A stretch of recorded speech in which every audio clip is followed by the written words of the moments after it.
안녕하십니까? 저는 서울에 거주하고 있는 30대 후반의 돌식 남성입니다. 5년간의 결혼 생활을 정리하고 지금은 불편하신 어머니를 모시고 혼자 지내고 있는데 나쁘게 헤어졌다 해도 지난 5년의 결혼 생활이 짧은 시간은 아니었던 건지 아직은 혼자인 것이 어색하고 불편하기도 하네요. 5년이라는 시간 동안 나쁜 일들만 있었던 것은 아니지만 사랑하는 줄 알고 살았던 여자의 실체를 알고 나니 그 행복하고 좋았던 시간들 모두가 다 거짓으로 느껴지고 저의 그 시간과 추억들이 모두 사라져버린 듯 싶습니다. 이런 얘기를 저도 털어놓고 욕이라도 실컷 하고 싶은데 그래도 한때는 내 가족이었던 사람이라 그런지 그런 얘기를 지인들에게 쉽게 꺼낼 수가 없네요. 그래서 이렇게 익명으로 사연을 보내려고 합니다. 저는 어린 나이에 아버지를 일찍 여의고 홀어머니 밑에서 외롭게 자란 외동 아들이었습니다. 너무 일찍 아버지가 떠나셔서 그런지 저는 아버지 얼굴도 희미할 뿐 기억도 별로 남아있지 않고 그저 아버지가 사고로 돌아가셨다는 사실만 알고 있을 정도로 아버지에 대한 기억은 거의 없는 편입니다. 그래서 제게는 어머니가 유일한 가족이었고 저의 전부나 다름이 없었죠. 그건 저희 어머니 역시도 마찬가지셨을 겁니다. 남편 먼저 떠나보낸 젊은 과부가 아들 혼자 키우며 세상을 살아가는 게 얼마나 고되고 힘드셨을까요? 저희 어머니는 흔한 드라마 스토리처럼 온갖 고생을 다하며 살아오신 분이십니다. 아버지가 돌아가시면서 남겨주신 재산도 별로 없었고, 그저 방 한 칸 얻을 보증금이 전 재산이었던 어머니는 저를 먹이고 입히려 참 갖은 애를 쓰셨습니다. 보험도 팔아보고 정수기도 팔아보시고 이것저것 영업직이며 생산직이며 가리지 않고 일을 해오셨지만 어머니 혼자 힘으로 두 식구가 살아가기에는 그리 넉넉하지 않았던 것도 사실입니다. 어머니가 아무리 열심히 일하신다 하더라도 어쩔 수가 없는 일이었어요.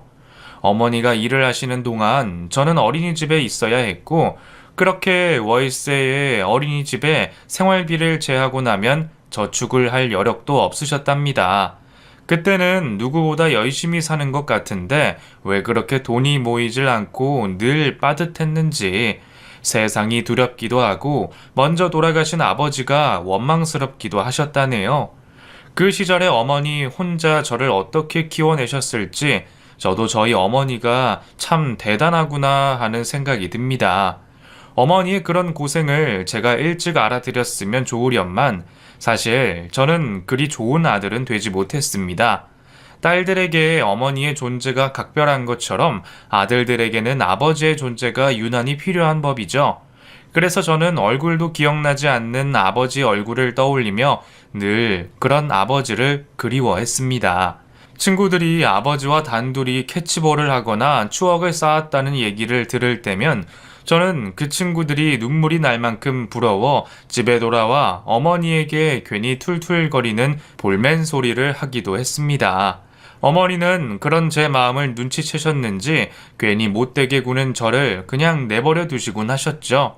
어머니도 나름대로 제게 아버지의 빈자리를 채워주고 싶어 하셨지만 엄마와 공놀이를 하는 것으로는 아버지의 빈자리가 채워지지 않았습니다. 그 시절 그런 추억도 참 소중한 것이었을 텐데 너무 어렸던 저는 그 소중함을 몰라도 너무 몰랐네요.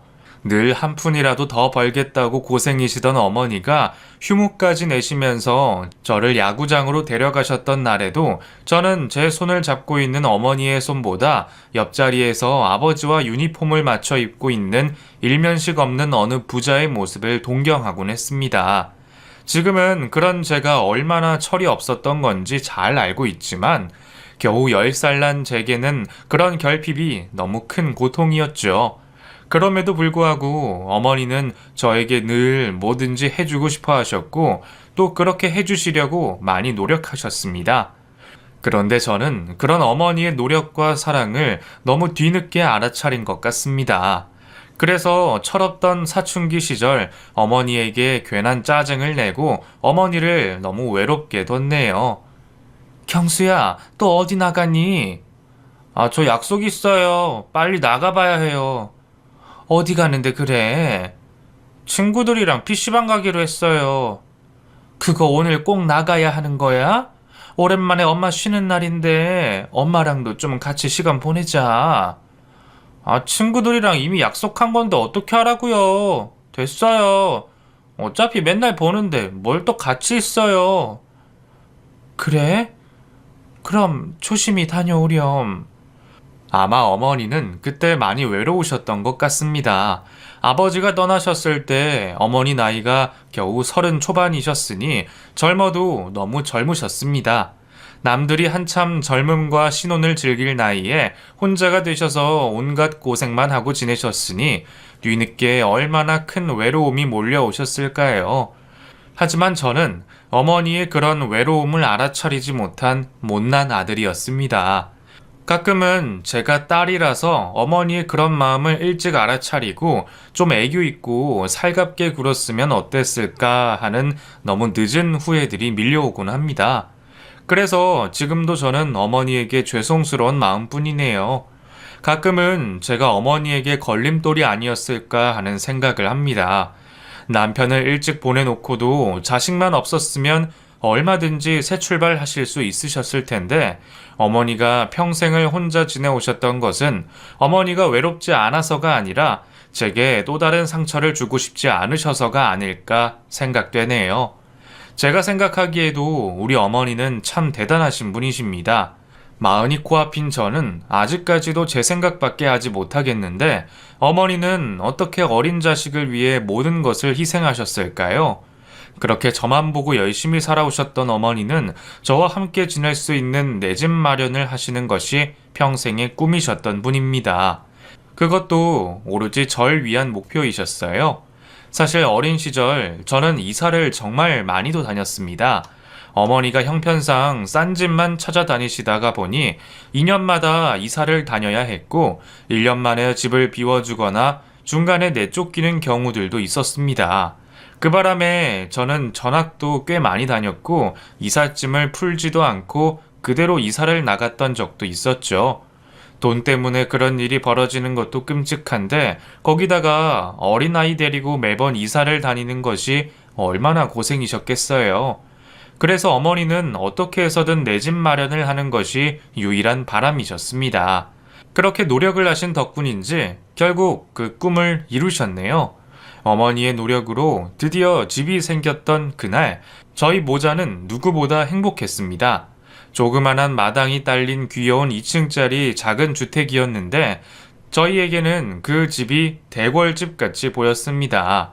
어머니와 그 집에 이사를 들어가던 날 어머니가 제 앞에서 처음으로 눈물을 흘리셨던 것이 기억이 납니다. 너무 행복해서 눈물이 난다는 어머니 말씀에 저도 왠지 마음이 아려왔었죠. 물론 그 뒤로도 오랜 시간 은행 대출을 갚아야 했지만 결국 우리 집이 되었고 어머니는 그제서야 마음의 안식을 가지실 수 있으셨습니다. 내 집이 있고 없고의 차이는 참 대단한 것이었어요. 늘 쫓기듯 사셨던 어머니는 집을 가지신 뒤에야 겨우 한숨을 돌리셨으니까요. 그 뒤로 시간이 흘렀고 제가 나이를 먹은 만큼 작고 오래된 그 집도 연식이 많이 되었습니다. 우리가 함께 행복했던 그 집도 곧 수명을 다해가고 있었네요. 그 와중에 다행이라면 세월이 흐른 동안 그 동네 땅값이 믿기 어려울 만큼 많이 올랐다는 사실입니다. 저희가 살던 그 시절만 하더라도 주변에 커다란 건물 하나 없이 조용한 주택가 동네였는데 최근 10년 사이 대형 빌딩의 백화점에 동네가 천지개벽할 수준으로 달라져서 덩달아 저희 집 집값도 많이 오르게 되었습니다. 어머니는 이번에도 묘수를 생각해 내셨어요. 어차피 나이 들어 언제까지 일을 하실지도 모르겠고 오래된 집 고쳐가며 사느니 차라리 빚을 내서라도 집을 새로 지어 올리자 싶은 생각을 하셨던 것이죠. 그럴 때 보면 어머니는 저보다도 머리가 비상하신 분이셨습니다.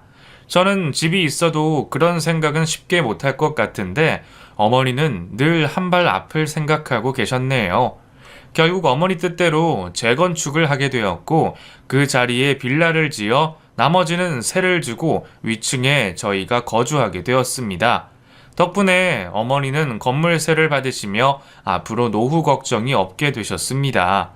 평생 아들에게 해주기만 하시고도 아들한테 기대고 싶으진 않으신지 어머니는 제게 손 한번 벌리려 하신 적이 없으셨네요. 그렇게 작은 건물이지만 나름 건물주가 되셨던 어머니는 직접 건물 관리에 청소까지 도맡아 하시면서 건물을 살뜰히 꾸리셨습니다.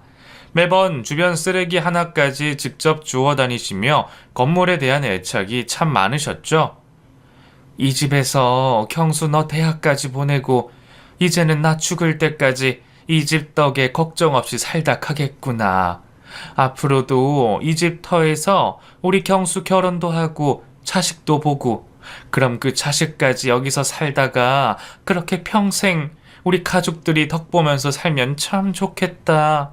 어머니는 이제는 다른 걱정이 없다 싶으셨는지 언젠가부터 저의 결혼에 대한 관심이 부쩍 많아지셨습니다. 그때는 아직 저도 젊다 싶었고 결혼 생각도 별로 없었던 터라 막연한 미래의 일인 줄만 알았죠. 내가 딱히 하자가 있는 것도 아니니 적당한 나이가 되면 결혼이라는 것은 알아서 다 이루어지는 일인 줄 알았습니다. 하지만 세월이 참 빠르더군요. 한참 멀었다고 생각한 미래는 너무 빨리 다가왔고 그 사이 저는 사회생활하랴 제 앞가림하랴 결혼은커녕 연애도 제대로 할 수가 없었습니다. 물론 저도 연애를 하기는 했지만 이상하게 오래가지 못하고 결혼까지 생각해 볼 만한 여자를 찾을 수가 없었죠. 아무래도 신중하려다 보니 너무 조심스러워서 그랬던 것 같기도 하고 솔직히 마음 한켠으로는 결혼 못해도 무슨 상관인가 싶은 생각이 들기도 했습니다. 주위만 둘러보더라도 결혼한다고 다 행복해 보이는 건 아니었던지라 굳이 결혼을 할 필요가 있나 싶었던 거죠. 하지만 저희 어머니 생각은 다르셨던 모양입니다. 아들이 어디 못난 것도 아니고 돈이 없는 것도 아닌데 왜 결혼을 하지 못하는 건지 늘 궁금하고 걱정이 많으셨습니다. 어머니 걱정에 등 떠밀려 선도 봐보고 결혼정보회사까지 나가봤지만 어디에서도 제 인연이라 할 만한 사람은 찾지를 못했네요. 분명 제가 좋다고 잘해보고 싶어 하는 여자들도 많았는데 저는 이상하게 끌리는 사람이 없었습니다. 그리고 딱 하나, 그녀들이 문제 삼는 것이 있다면 바로 저희 어머니의 걱정이었죠. 제가 평생 홀어머니와 살아왔다고 얘기를 하면 제게 호감을 보이던 여자들도 난감해들 하더군요. 사실 저도 이해는 합니다. 주변에 워낙 이상한 얘기들도 많고 괜히 홀 시어머니 모시려다가 고생할까 꺼려질 수밖에 없겠죠. 물론 저희 어머니는 그러신 분이 아니시지만 그런 걱정이 먼저 드는 것도 당연한 일일 거라 생각했습니다. 그래도 세상에 여자가 절반인데 그런 제 사정 이해해주는 사람 하나 없을까 싶어 너무 마음 놓고 기다렸던 모양이에요. 결국 30이 훌쩍 넘도록 저는 여전히 혼자였고 어머니는 그런 저를 안타까워 하셨죠. 하지만 그때 저는 팔자 좋게 그런 가벼운 고민들을 할 때가 아니었던 모양입니다. 제게 더없이 커다란 고민이 닥쳐오게 되었으니까요. 그 상황은 전혀 예상치 못하게 찾아오게 되었습니다. 저희 어머니도 손주 보실 나이가 되셨으니 자꾸 깜빡깜빡 하시는 게 별일일 거라는 생각은 하지 못했습니다. 사실 저는 치매라는 것은 7, 80대 노인들에게 오는 중병이라 생각했어요. 그런데 이제 겨우 60이신 저희 어머니에게 설마 치매가 찾아올 줄은 단 한 번도 생각해 본 적이 없었습니다. 처음에는 가벼운 증상들이었어요. 그러다 더 이상 가벼운 일만이 아니게 되었죠. 엄마, 왜 이렇게 늦으셨어요? 모임 즐거우셨어요? 응? 그러게 시간이 벌써 이렇게 됐네. 아니 분명 일찍 길을 나섰는데 집에 거진 다 와서는 갑자기 길이 생각이 안 나는 거 있지? 나도 모르게 동네를 몇 바퀴를 돌았는지 모르겠다. 주변이 다 비슷해서 길을 못 찾겠더라고. 엄마, 괜찮은 거 맞아요? 무슨 일 있는 거 아니죠? 설마... 설마는 무슨 설마. 너 네 엄마가 치매일까봐 그래? 아유, 말도 안 되는 소리다. 엄마 아직 팔팔해. 구구단도 외우는데 무슨... 그냥 저녁에 술을 몇 잔 했더니 내가 좀 취했었나 봐. 별일 아닐 거야. 몇십 년을 같은 동네에서 지내셨는데 갑자기 집에 돌아오시는 길이 기억나지 않는다는 얘기가 제게는 충격이었습니다. 걱정하는 제게 어머니는 절대로 치매는 아닐 거라며 대수롭지 않아 하셨지만 결국 제가 어머니를 억지로 병원으로 모셔갔고 어머니는 그곳에서 치매 진단을 받게 되었습니다. 다행히 아직 초기라 했지만 치매라는 그 얘기에 저는 세상이 무너지는 기분이 들었습니다. 치매라는 게 얼마나 무서운 병인가요? 부모 자식 얼굴도 다 잊게 한다는 그 몹쓸 병이 왜 우리 어머니에게 찾아온 건지 저는 믿을 수가 없었습니다. 처음에는 부정하고 싶었습니다. 어머니를 붙잡고 별의별 짓을 다 해보기도 했죠. 그래도 정말 다행인 건지 초기에는 그리 심하지 않으셨습니다. 저를 잊어버리는 일도 없으셨고 요리나 청소도 그대로 하시고 일상생활도 별 문제가 없으셨죠. 하지만 초기 단계라고 마음 놓고 있을 수는 없었습니다. 몇 달이 괜찮다가 갑자기 증상이 나타나기도 했고 가만히 TV를 잘 보고 계시다가 순식간에 상황을 이해하지 못하기도 하셨죠. 저는 어머니의 그런 모습을 볼 때마다 심장이 떨어지는 기분이었습니다. 그리고 정신을 차리신 어머니가 제게 미안해 하실 때면 저는 몰래 화장실에 숨어 눈물을 훔쳐야 했습니다. 왜 하필 고생만 하신 우리 어머니에게 그런 병이 찾아온 건지 저는 이해도 되지 않았고 받아들일 수도 없었습니다. 그래도 결국 상황을 받아들일 수밖에 없었고 저는 어머니 대신 해야 할 일들을 해야만 했습니다. 그 뒤로 어머니가 정성껏 관리하시던 건물을 제가 도맡아 관리하게 되었고 세입자들과 소통도 제가 어머니 대신 하게 되었죠. 제가 관리를 해보니 어머니 혼자 이 많은 일들을 어떻게 다 하셨던 건지 또 한번 어머니가 존경스러워졌습니다. 물론 어머니 상태가 좋으실 때면 저와 함께 같이 청소도 하시고 세입자들과 얘기를 나누기도 하셨지만 그게 언제까지 가능할지는 의사도 저도 아무도 알지 못했습니다. 그래도 최대한 어머니가 버티시기를 바라며 저는 어머니를 도와드렸습니다. 그러다 그녀를 알게 되었네요. 지윤 씨는 어머니 건물 지하에서 공방을 운영하던 세입자였습니다. 같은 건물에 제가 살고 있었지만 그동안은 저도 한 번도 마주친 적이 없었네요. 그러다 어머니 대신 관리를 시작하고서야 비로소 그녀의 존재를 알게 되었죠. 그러고 보니 이전에 어머니가 세입자 아가씨가 혼자 열심히 사는 것 같다며 얘기를 몇 번 하셨던 것 같았는데 그때는 어머니가 혹시 또 며느리감으로 관심을 가지시는가 싶어서 별로 귀담아 듣지를 않았죠. 그런데 제가 막상 직접 알고 지내니 어머니 말씀처럼 정말 괜찮은 여자 같아 보였습니다. 지윤 씨는 혼자 가게를 운영하며 참 열심히 사는 듯 보였습니다. 제가 야근을 하고 돌아오는 날에도 반지하 가게에 불은 켜져 있었으니 그 시간까지 열심히 무언가를 하고 있었던 거겠죠. 물론 열심히 한다고 다 노력이 보상받는 것은 아니듯이 지윤 씨도 노력에 비해서는 결과가 그리 좋지 않아 보였습니다. 비슷한 업종들이 주변에 여럿 생긴 탓에 그 영향도 있었고 아무래도 장사라는 자체가 그리 쉬운 일은 아니겠죠. 그럼에도 지윤 씨는 누구보다 열심히 살아가는 것처럼 보였습니다. 작은 책으로 매번 지하까지 무거운 짐을 오르락내리락 하는 것을 보며 저도 몇 번 도와주게 되었고 그러다 점점 사적인 대화도 나누게 되었네요. 서로 비슷한 나이에 둘 다 미혼이다 보니 웃기게도 할 얘기가 꽤 많았어요. 안녕하세요. 가게 오픈하세요? 네, 오늘은 일이 있어서 좀 일찍 나왔어요. 어디 결혼식이라도 가세요? 어떻게 하셨어요? 사실 오늘 후배 결혼식이 있어서요. 그럼 가게 일찍 닫고 가셔야겠네요. 바쁘신데 시간 내시려면 힘드시겠어요. 솔직히 말하면 일 핑계라도 대고 가기 싫은데 요즘 장사 안 되는 것도 다들 알고 덕분에 바쁘다는 핑계 대기도 참 힘드네요. 왜 가기 싫으세요? 그냥 가서 결혼식 밥이나 먹고 오시지. 좀 그렇잖아요. 친구도 아니고 후배 결혼식인데다가 사실 주변 지인들 중에 결혼 안 한 사람이 제가 마지막이라서요. 거기 가면 분명 제 결혼 얘기 나올 텐데 다들 제가 연애도 안 하는 거 뻔히 알 텐데 거짓말도 못 하겠고 그런 얘기도 한두 번이지 번번이 그런 화두에 오르는 게 달갑지가 않네요. 그래서 어느 순간부터 남들 결혼하는 게 스트레스가 되네요. 그 마음 저도 알죠. 정작 나는 괜찮은데 왜 이렇게 주변에서들 난린지 연애도 못하냐면서 사람을 무슨 하자 있는 것처럼 취급한다니까요.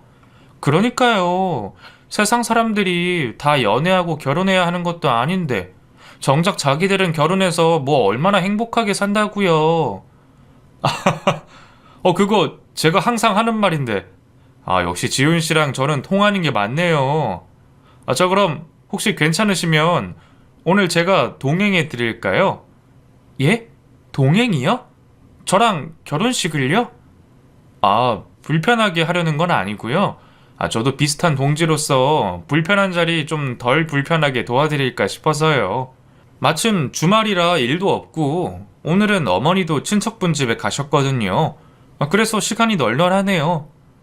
그래 주시면 저야 감사한데 괜히 시간 뺏는 게 아닌지 모르겠네요. 생각해보면 참 우스운 일입니다. 아무리 대화를 하고 안면을 텄다고 하지만 그렇다고 세입자 후배 결혼식까지 따라갈 일이 생길 줄은 저도 몰랐네요. 그날은 왠지 그 사람의 상황이 나와 비슷하다 싶었는지 제가 도움이 되고 싶었습니다. 그렇게 제가 지훈 씨의 결혼식을 따라간 날, 저희는 그때부터 더 이상 그저 임차인과 임대인의 관계가 아니었습니다. 우리는 자연스럽게 서로 마음을 터놓고 지냈고, 누가 먼저 말하지 않아도 연인 사이가 되었다는 것을 알 수 있었습니다. 늦바람이 무섭다더니 그 나이에 젊은 애들처럼 시시콜콜한 얘기를 주고받고 회사에서 몰래 통화하고 그러는 것들이 참 즐겁더라고요. 이런 행복을 알려주시려고 어머니가 그렇게 결혼 얘기를 꺼내셨는지 저는 늦게 배운 도둑질에 밤새는 줄 몰랐습니다. 점점 지훈 씨와 마음을 터놓고 지내다 보니 저 역시도 지훈 씨에게 많이 기대게 되었고 혼자 간직하고 있던 고민과 걱정도 지훈 씨와 나누게 되었죠. 어머니에게도 걱정 끼치기 싫어서 남들에게는 제 사정 얘기 한번 제대로 해본 적 없던 저였는데 이상하게 지훈 씨 앞에서는 그런 말들이 술술 잘도 나왔어요. 그쯤 제게는 다른 것보다 어머니에 대한 걱정이 너무나 컸습니다. 약을 드시면서 상태를 지켜보고는 있지만 문득문득 나타나는 치매 증상에 어머니를 혼자 두기가 겁이 났습니다. 별일 아닌지 모르겠지만 어머니가 고구마를 쪄드시겠다고 냄비를 올려두신 것을 잊고 태우셨을 때는 그게 설령 치매 때문이 아니었대도 걱정이 클 수밖에 없었습니다. 하마터면 내가 없는 사이 큰일이 날 뻔했다는 생각에 저는 더 이상 어머니를 혼자 두기 어려웠죠. 일을 그만두고 어머니를 챙기려니 어머니가 원하지 않으셨고 그렇다고 요양원에 보내기에는 여러모로 걱정이 많았습니다. 평소에는 괜찮으신 어머니를 요양원에 보내는 게 너무나 마음에 걸렸고 또 돈도 돈대로 걱정이었네요. 중증이 아닌 이상 요양원비를 지원받기 어려웠거든요. 월에 수백만 원 드는 돈을 감당하려면 제가 일을 해야 하는 입장이다 보니 저는 쉽게 일을 그만둘 수도 어머니를 마음 편히 요양원에 모실 수도 없었습니다. 그동안은 급하게 연차도 쓰고 주변 친인척들에게 도움도 청했지만 언제까지 그럴 수는 없었고 결국 어머니를 요양원에 모시게 되었습니다. 하지만 그런 결정을 해놓고도 저는 죄를 짓는 기분에 잠을 이룰 수 없었습니다. 그런 와중에 나는 연애나 하고 있나 싶어서 더더욱 마음이 무거웠죠. 지은 씨는 그런 제 마음을 누구보다 잘 이해해줬고 힘들 때마다 제 편이 되어줬어요. 게다가 가끔은 나보다도 우리 어머니를 걱정하는 그 마음에 저는 언젠가부터 지은 씨와 결혼까지 생각하게 되었습니다. 만난 지 겨우 몇 달 만에 그런 감정이 생겼다는 것이 제게는 충격적일 만큼 생경한 일이었습니다. 그 와중에 어머니까지 제 결혼을 기대하셨고, 저도 결혼을 더 미룰 만한 이유가 없다 싶었습니다. 사실 어머니가 스스로 요양원에 가겠다 결정하신 것도 저 때문이었을 겁니다. 오매불망 아들 걱정에 노총각 아들 결혼시키려면 자신이 걸림돌이 되면 안 되겠다 싶으셨겠죠. 사실 저도 중간에서 어째야 하나 고민이 많았지만 어머니도 저의 행복을 바라시는 듯 싶어 지훈 씨를 포기할 수가 없었습니다. 어쩌면 정말 제 욕심이었는지도 모르겠네요. 내 가정 꾸리고 자식 낳고 남들 하는 것 다 하고 살 생각은 진작 버렸어야 맞는 건지 모르겠습니다.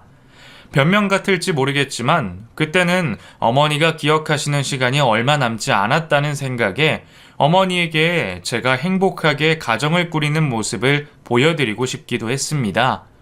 결국 지훈 씨와 같은 마음을 확인한 저는 어머니를 위해서라도 결혼을 서두르기로 했고, 그렇게 저희는 만난 지 반년 만에 서둘러 결혼식을 올리게 되었죠. 지훈 씨는 일찍 부모님을 여의고 고모님 밑에서 자란 탓에 반대를 하실 만한 처가댁이 없었고, 덕분에 결혼은 쉽게 진행되었습니다. 한편으론 귀한 따님 데려가면서 너무 쉽게 이루어져 죄스러운 마음도 있었지만 하늘에 계실 지훈 씨 부모님께 좋은 모습으로 보답하겠다 생각했죠. 그렇게 우리는 결혼을 하게 되었고 아내는 제게 더할 나위 없는 기쁨을 안겨줬습니다.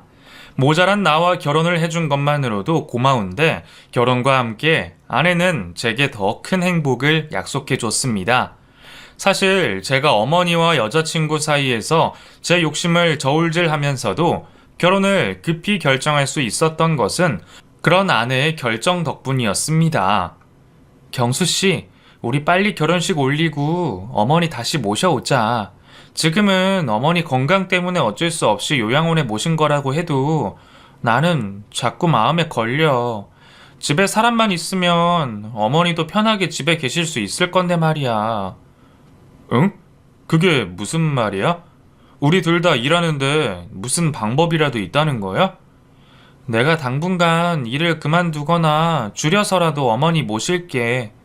지훈아, 너무 고맙기는 한데, 그렇다고 내가 너한테 어떻게 그런 걸 그냥 부탁하겠어. 사실 어머니 모시려면 내가 모시는 게 낫지. 상황이 지금 그렇지 않잖아. 어차피 경수 씨는 회사 잘 다니고 있고 나는 하루하루 불안한 자영업자 신세야. 솔직히 요즘에는 나가는 돈이 매출보다 더 많기도 하고 우리 결혼해서 요양원비 내는 것도 부담일 텐데 그럴 바에는 그냥 내가 어머니 케어하는 게 더 좋지 않겠어? 얘기를 들어보면 정말 그럴듯했습니다.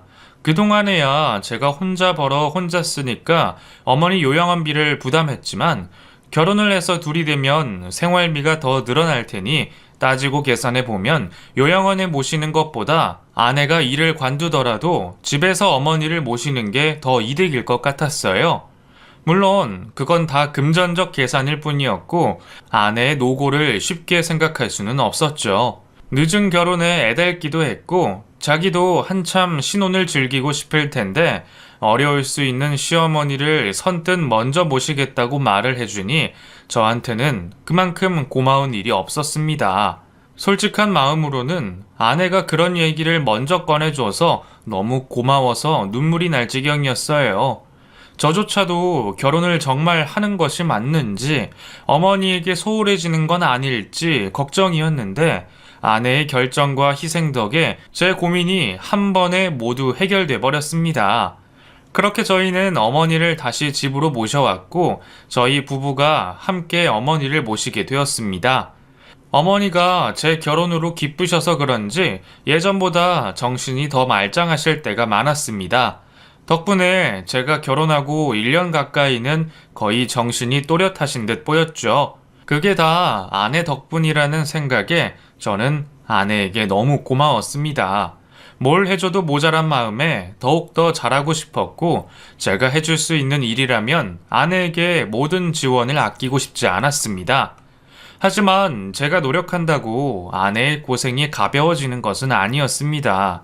가끔 어머니가 실수하는 일로 아내가 고생하는 게 눈에 보이기는 했지만 한 달에 몇 번 없는 일이었고 처음에는 아내도 제게 괜찮다 말했고 별 문제가 없었습니다.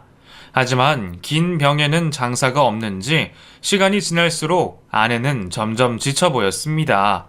늘 웃던 얼굴에 언젠가부터 웃음이 사라지기 시작했고 어머니 옆에서 애교 부리며 날같이 굴던 아내는 제가 퇴근하면 제게 어머니를 맡기고 방에 틀어박혀 혼자 지내곤 했죠. 그래도 그동안 어머니와 잘 지내줘서 다행이다 싶었는데 결국 올 게 왔다 싶기도 했습니다. 당신 많이 피곤하지? 미안해. 내가 일만 더 하지 말고 집에 신경을 썼어야 하는데 당신한테 면목이 없네. 아니야. 그냥 요즘 몸살 기운이 좀 있어서 피곤해서 그래. 나 화난 거 아니니까 신경 쓰지 마. 알지. 그냥 내가 미안해서 그래. 엄마 요즘에는 괜찮으셔? 기억 잃고 그러셨어? 아니, 요즘엔 너무 좋으셔. 오히려 너무 좋으셔서 내가 불편하네. 응? 왜? 뭐가 불편한데? 처음에는 제가 너무 쉽게 생각해서 그런지 저희 어머니와 아내 사이에는 고부 갈등 같은 게 없을 거라고 생각했는데 아내는 아니었던 모양입니다. 어머니와 지내는 게 생각보다 쉽지 않다며 제게 가끔 토로하듯 말을 하기도 하더군요. 물론 잠깐이었고 다시 괜찮다 말하기는 했지만 저는 가끔 아내에게 너무 큰 짐을 지운 게 아닌가 걱정이 되기도 했습니다. 그러고 보면 벌써 3년이 넘는 시간 동안 혼자 어머니를 모셔야 했으니 스트레스가 없는 게 더 이상한 일이겠죠. 그러다 코로나가 터지게 되었네요. 전 세계의 재앙이나 다름없는 일이었지만 제게는 조금 다행이기도 했습니다. 코로나 이후 회사에서 재택근무가 가능하게 되어 제가 드디어 집에서 일을 볼 수가 있게 되었거든요. 이전에는 아무리 요청해도 불가능한 일이었는데 덕분에 저는 한시름을 덜 수 있었습니다. 제가 집에 있으면서 아내와 함께 짐을 나눠질 수 있을 거라 생각했으니까요. 요즘 아내가 점점 이전과 달리 짜증도 늘고 부부관계도 이전 같지 않다 싶었지만 이번 기회로 서로 돕고 이해하다 보면 관계가 더 좋아질 거라 생각했습니다. 하지만 그것도 제 마음 같지는 않았습니다. 이번에는 제가 문제였어요. 늘 어머니와 함께 있어 혼자 있는 시간이 없어서 그런지 아내는 가뜩이나 코로나로 외출도 못하는데 저를 매일같이 봐야 하니 답답했던 모양입니다. 당신 꼭 재택근무 해야 하는 거야? 왜? 내가 집에 있으니까 당신이 불편해? 그래도 내가 있으면 내가 어머니 챙길 수도 있고 당신도 좀 더 낫지 않겠어? 내가 있는 동안 당신 공방에서 볼일 봐도 되잖아. 그것도 무슨 일이 있어야 하는 거지. 요즘은 코로나 때문에 아예 고객들도 없고 주문 없는 지도 오래됐는데 솔직히 저것도 구색 갖추려고 그냥 열고만 있는 거지. 내가 어머니 때문에 그동안 뭐 하나 제대로 할 수나 있었어? 그렇지. 내 말은 당신이 뭐 해야 한다는 게 아니고 답답해서 그러면 잠깐 나갔다 와도 된다는 거야. 당신 그동안 혼자 고생 많았잖아. 나가서 할 것도 없는데 뭘 어딜 나가라는 거야. 저는 나름 도움이 되고 싶었던 건데 아내는 모든 것이 다 불편해 보였습니다. 오랜 간병에 심신이 지쳤는지도 모르죠. 사실 어머니 문제로 그동안 아이 계획도 미뤄뒀고 그래서 저는 아내에게 늘 미안함밖에 느낄 수가 없었습니다. 그래도 제가 짐을 나눠지면 다들 좋아질 거라 생각하며 저는 우리 세 식구의 행복한 미래를 꿈꿨습니다. 사실 당시에는 코로나가 이렇게 길어질 줄도 몰랐고 잠시 몇 달이라도 가족들과 함께하는 그 시간들이 참 좋았습니다. 그래서 아내가 툴툴거려도 그저 좋기만 했네요. 그런데 그날 제가 왜 하필 그걸 열어보게 된 건지 저도 잘 모르겠습니다. 그날 아내는 잠시 장을 보겠다며 집을 나갔고 저는 어머니가 안방에서 TV를 보시는 동안 일을 하다 잠시 쉬고 있었습니다. 가만히 있는 것이 왠지 무료했던 저는 평생 보지도 않던 요리책을 열어봤고 그곳에서 종이 한 장을 발견하게 되었습니다. 어머니의 유서라 적힌 그 종이를 보고 저는 조금 놀랄 수밖에 없었습니다. 어머니가 벌써 죽음을 준비하고 계신다는 것이 놀라웠던 것은 아닙니다. 제가 놀랄 수밖에 없던 이유는 다른 곳에 있었어요. 그곳에는 어머니가 돌아가시면 전 재산을 며느리에게 넘기겠다는 얘기가 쓰여 있었습니다. 그런데 내용보다 놀라웠던 것은 내용이 아닌 필체였습니다. 분명 어머니 인감도장이 찍혀 있기는 했지만 그 글씨는 어머니의 필체가 아니었습니다. 제가 평생 보고 자란 어머니의 필체를 모를 수가 없었죠. 그리고 어머니가 쓰신 거라면 유서가 왜 우리 방에 있는 건지 이상했습니다. 게다가 그 요리책은 아내가 신혼 시절 보던 것이었고 저나 어머니나 그 책을 평생 열어본 일이 없었습니다. 그런데 하필 그곳에 어머니의 유서가 있다는 게 저는 미심쩍었습니다. 그러고 보니 예전에 아내가 어머니 인감도장을 찾던 일이 있었는데 생각해보니 그것도 이상했죠. 여보, 어머니 인감도장 어딨는지 알아? 인감? 인감은 왜? 아니, 내일 3층 계약하잖아. 어머니 도장 필요할 거 아니야. 그거 그냥 막도장 쓰면 되는데 인감이 왜 필요해? 그런 거에는 인감 필요 없어. 아, 그래? 나는 몰랐지. 알았어. 이유도 없이 어머니 인감도장을 찾기에 이상하다 싶었지만 잘 몰라서 그랬나 보다 싶어 이상하게 생각하지 않았습니다. 그런데 어머니 인감도장이 찍힌 그 정체불명의 유서를 보고서는 저는 아내를 의심할 수밖에 없었습니다. 결국 상황들이 이상하다 싶었던 저는 그날부터 제 아내를 의심하고 주시하게 되었습니다. 저는 아내를 끝까지 믿고 싶었지만 아내는 결국 저를 실망시켰네요. 아내가 필요도 없는 세무사와 변호사들을 만난 것을 알게 된 저는 결국 아내에 대한 의심을 확신으로 바꿀 수밖에 없었습니다. 우리 건물에 대한 세금 계산을 왜 하고 다니는지, 증여세를 왜 궁금해 했는지 그것만으로 모든 상황들이 설명되는 듯 했습니다.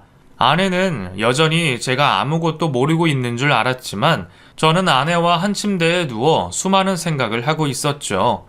대체 아내가 왜 그랬을지 너무나 궁금했고 도저히 이해가 가지 않았습니다.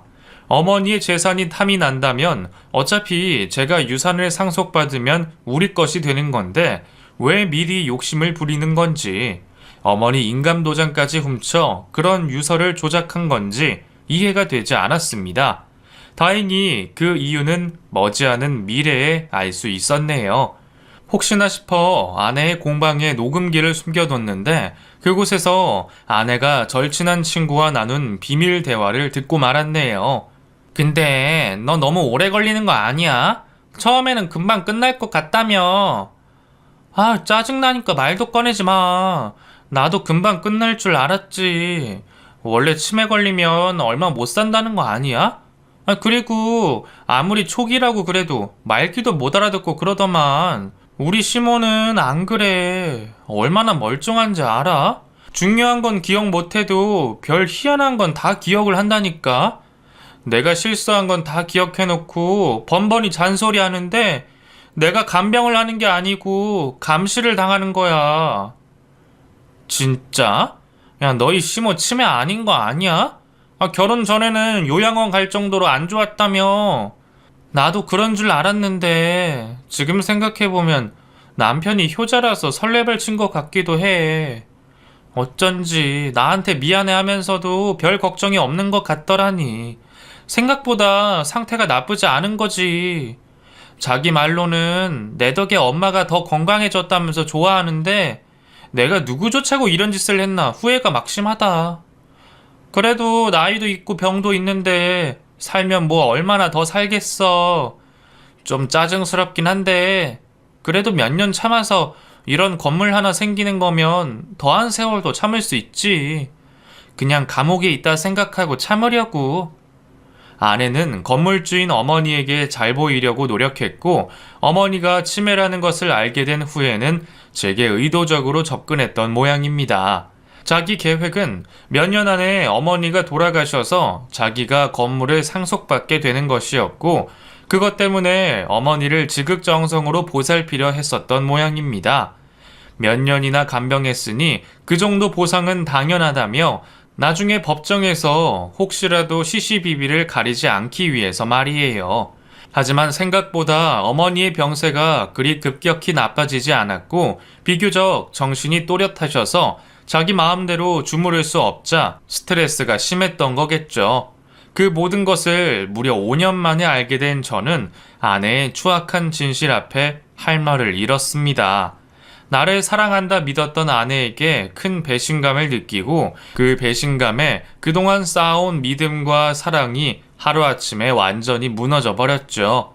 차라리 내 것을 탐했으면 다 주고 말았을지도 모르겠습니다.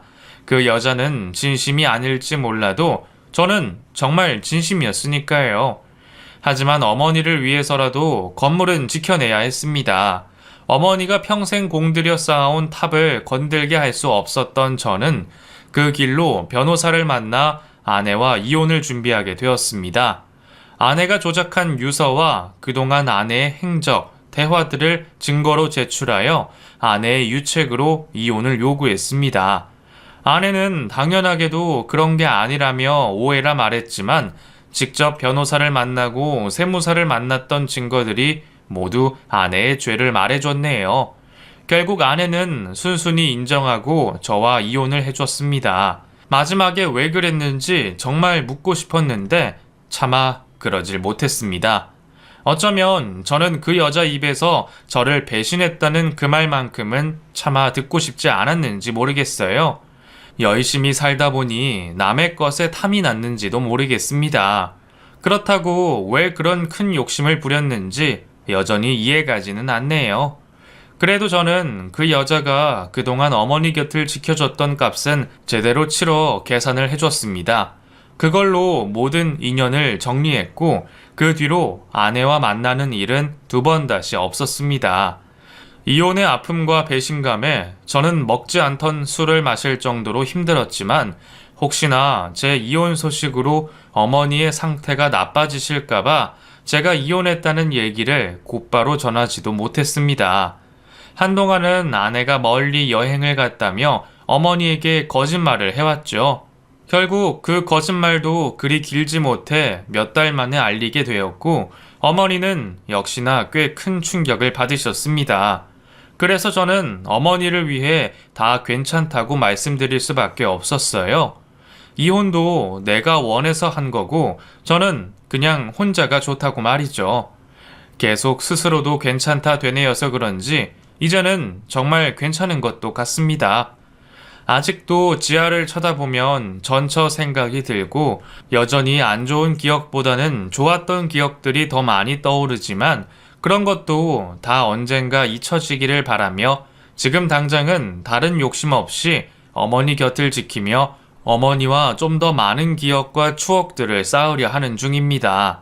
제가 앞으로 누군가를 만날 기회는 있겠지만 어머니와 함께할 시간은 언제까지 유효할지 모르니까요. 행복한 가정의 달 5월, 여러분들도 부디 가족들 곁에서 그 행복을 누리시기를 당부드립니다.